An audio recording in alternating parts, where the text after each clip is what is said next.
on his campaign to influence Americans. Ross. Okay, Michelle, Christine, listen up. The 2007 Rugby World Cup is down to the final four, and it doesn't include New Zealand and Australia, two of the hot favourites. They've gone home. On Sunday, South Africa are playing Argentina, and tomorrow it's Le Crunch. It doesn't get any bigger in European rugby than England versus France. Stefan, you know England are going to win. No. We need to take a revenge, actually, since 2003. You know that England won something like 45-14 against France. But the last time Wilkinson was not at his top level, and Frédéric Michalak was not at his best, and Wilkinson was at his best. And you know that now we have a secret weapon, that guy, the new hero of the French country, Sébastien Chabal. The hairy guy. Yeah, and made famous, of course, in the fires of British rugby. So, you know, even your best star has been made by British rugby. Here's the thing, though. What sort of impact is the Rugby World Cup having in France at the moment? How important is it for the broadcasters that France have got through to the semis, and if they win that and get through to the final, what's the impact going to be? To be honest, from an economic point of view, it will not have the impact of the Football World Cup, of course. But they're expecting, the organizer, the rugby committee, is expecting 4 billion euros of income from this competition. And they're expecting another €1 million per year during the 4 next year, which means that in total, that should bring the country something like 8 billion euros in terms of revenue. Plus, of course, the population being more involved in rugby. The French Federation is expecting 10% more of license in rugby club in the next couple of years, which would be, of course, a very positive impact. I went earlier this week in a big shop, rugby shop in central Paris, and you know that this T-shirt, you cannot find it anymore. It's out of stock now. It's sold out. Yeah, which means that French people are really behind the team. I thought they were supposed to be skin tight, though, the new shirts, aren't they? So, Stefan, stay with us. No, it's not. Look. I have all the equipment for you. Okay.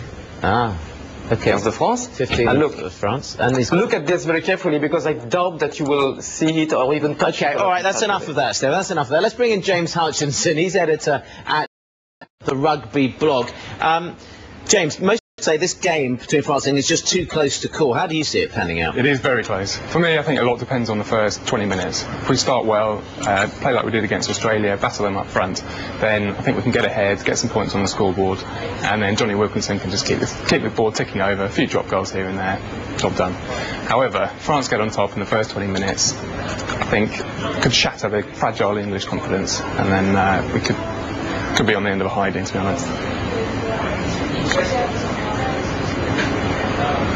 Okay, I thought Stefan was going to have a question there. What the danger there is? You say England have got to stay out in front. I mean, they were surprised they shouldn't be in this game anyway. So in a sense, do they have nothing to lose? France are the favourites. I mean, there's a lot of old timers in their team. Well, you're right. England have completely exceeded expectations in this World Cup. To be honest, we go out tomorrow. We've beaten the Australians, bragging rights for the next 4 years. But I think we'll be seen as not quite good enough. Get to the semi-final, but not the final. What do you think about the performance of the French team so far in the World Cup? Of course, you don't have to mention the opening game. Well, I will mention the opening game. They lost to Argentina, of course, on the opening night. But since then, they've gone from strength to strength.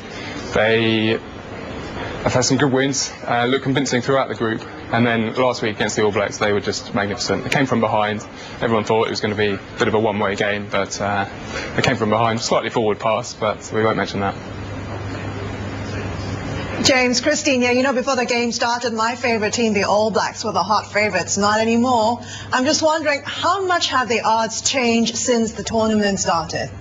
The All Blacks were the hottest favourites since the World Cup began this year. Since they've been out, really the odds have been shortened on every team, and it really is anyone's now. But I don't know why the odds were so short on the All Blacks. I mean, they haven't won it for 20 years. They've choked every time. Oh, that's harsh, James. A Kiwi, never mind. And Argentina have, of course, taken all the plaudits there. But so I'm backing an England-Argentina final. That's where I'm going. James, what do you think? Yeah, it could well be. I think they've got the beating of South Africa. I'd like that to be the case. Okay, all right. Thanks for that, James Hudson, editor at the Rugby blog. And Stefan, very nice outfit. We'll just have to see, my friend. Mon ami. We'll talk on Monday. Obviously, one of us would be disappointed. Are those shoulders for real on Stefan? Is he wearing any pads? Just wondering.